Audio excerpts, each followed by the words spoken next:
यही कारण है कि अभी आप देख रहे हो कि आपके पिताजी के नेचर में चेंजेस आ रहे हैं, आपके भाई के नेचर में चेंजेस आ रहे हैं, आपके आस पड़ोस के आपके जो मित्र हैं उनके भी व्यवहार में परिवर्तन आ रहे हैं।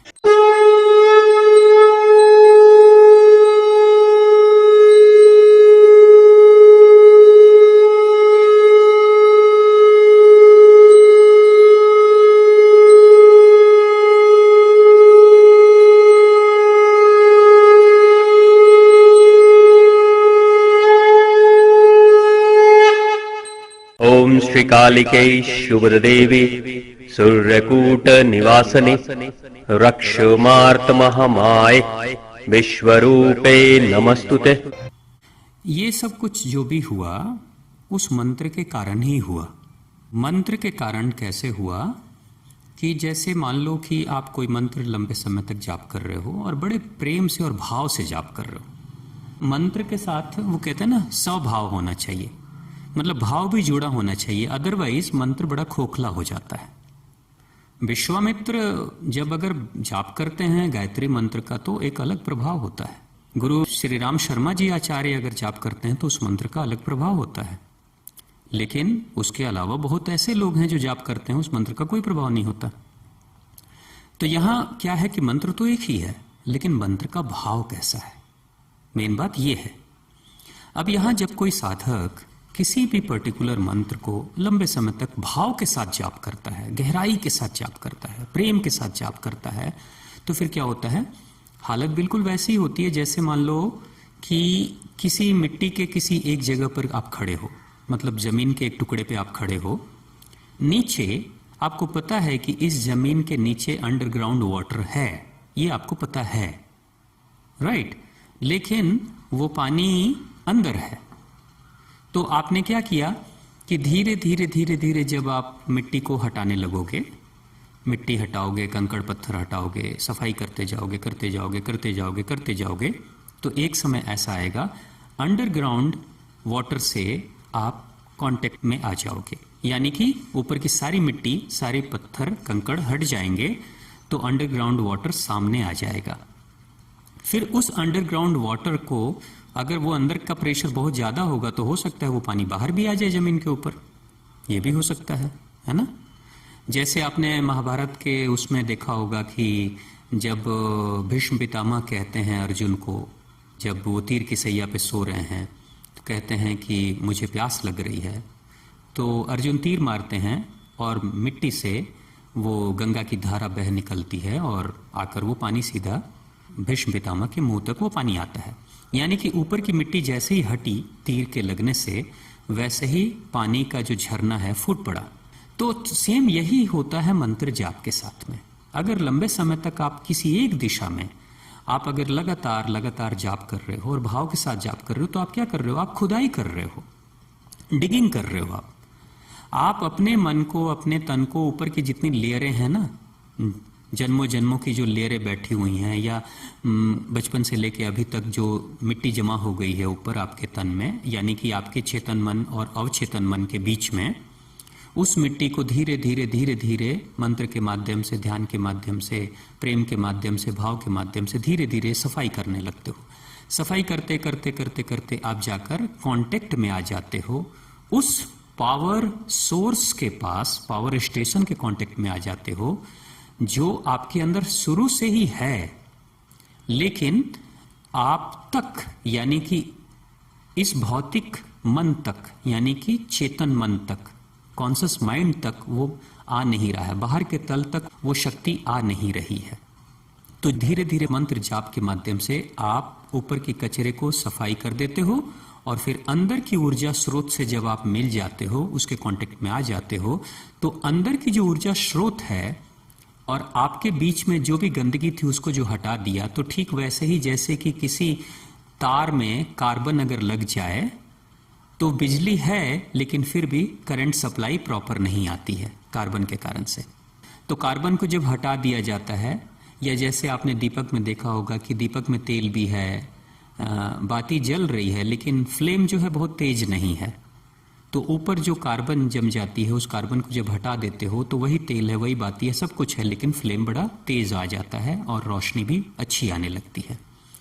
तो मंत्रों के माध्यम से क्या किया आपने, अपने इंटरनल जो भगवान से प्राप्त ऊर्जा आपके अंदर है, उस ऊर्जा स्रोत से कांटेक्ट आपने करना शुरू कर दिया, ऊपर के कचरों को हटाकर। अब ऊर्जा की जो स्रोत है वो उस ज्वालामुखी की तरह है, जो अंदर है लेकिन ऊपर के लेयर के कारण से अंदर दबी हुई है। जैसे ही हटाओगे वैसे ही वो ऊर्जा की स्रोत आपके बाहर के तल तक चली आएगी। तो आपकी वाणी में भी वो ऊर्जा आने लगती है, आपकी आंखों में भी वो ऊर्जा आने लगती है, आपके व्यक्तित्व के चारों तरफ एक आभा मंडल बनना शुरू हो जाता है। और चूंकि आपकी ऊर्जा बढ़ रही है, तो आपकी ऊर्जा जैसी है, अगर आपकी ऊर्जा मान लो कि प्रेम वाली ऊर्जा है, भक्ति भाव वाली ऊर्जा आपकी है और आपके पास ज्यादा है, तो फिर आपके कांटेक्ट में जो लोग भी आएंगे उनके अंदर भी वही ऊर्जा उनके कांटेक्ट में जाकर अपना प्रभाव जमाना शुरू कर देती है।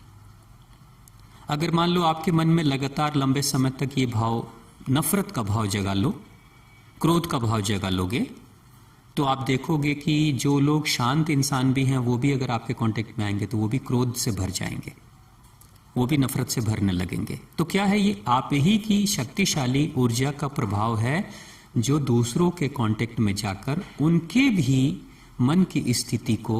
बदल देती है। तो ये ऊर्जा आप ही की काम कर रही है। इसलिए कहा जाता है कि जो कोई भी साधक अगर कोई मंत्र जाप कर रहे हैं तो बड़ा सतर्क उनको रहना चाहिए।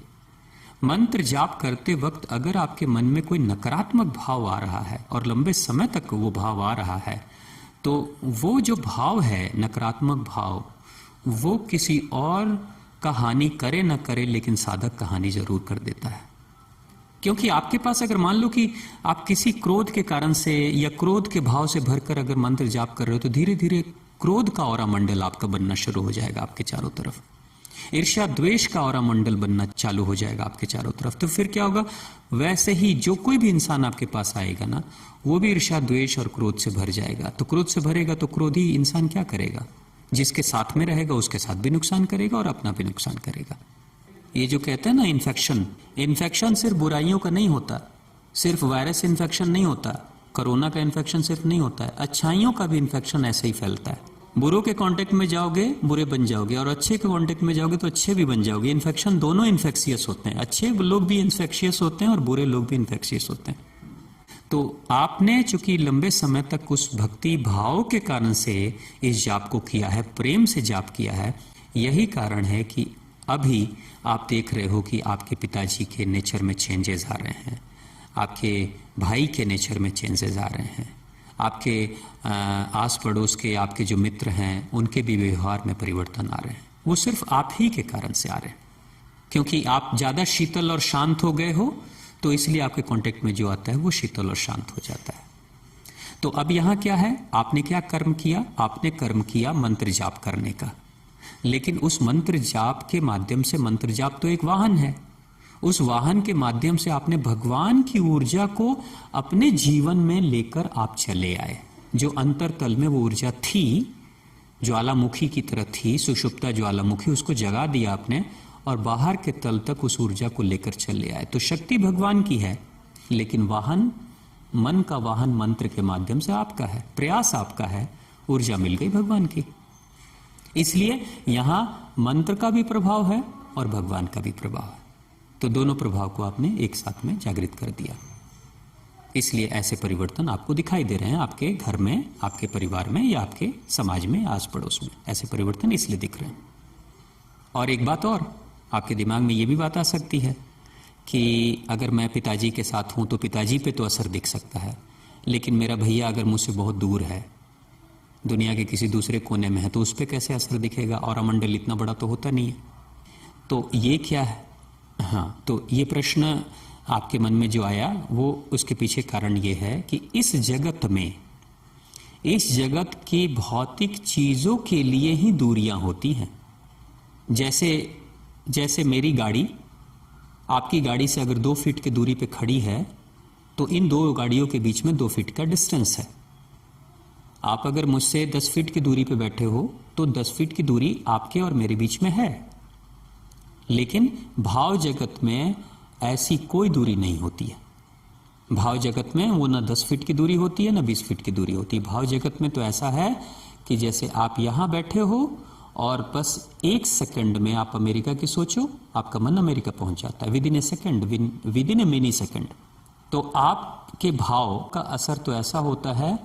वो जितना ही ज्यादा फोकस्ड और कंसंट्रेट करने लगता है और आपका कंसंट्रेशन लेवल बढ़ने लगता है, आप चाहोगे तो दुनिया के एक कोने में बैठकर दूसरे कोने तक भी अपने भाव को पहुंचा सकते हो। या आपकी प्रार्थना अगर इतनी शक्तिशाली हो जाए, प्रेमपूर्ण हो जाए, तो आपकी प्रार्थना का असर दूसरे पे भी, किसी दूसरे कोने में भी बैठे इंसान तक भी आपकी प्रार्थना चली जाती है। तो चूंकि ये जो यात्रा है, औरा मंडल की जो यात्रा है या भाव जगत की जो यात्रा है, ये भाव जगत की यात्रा है, इसलिए यहां कोई दूरी मायने नहीं रखती।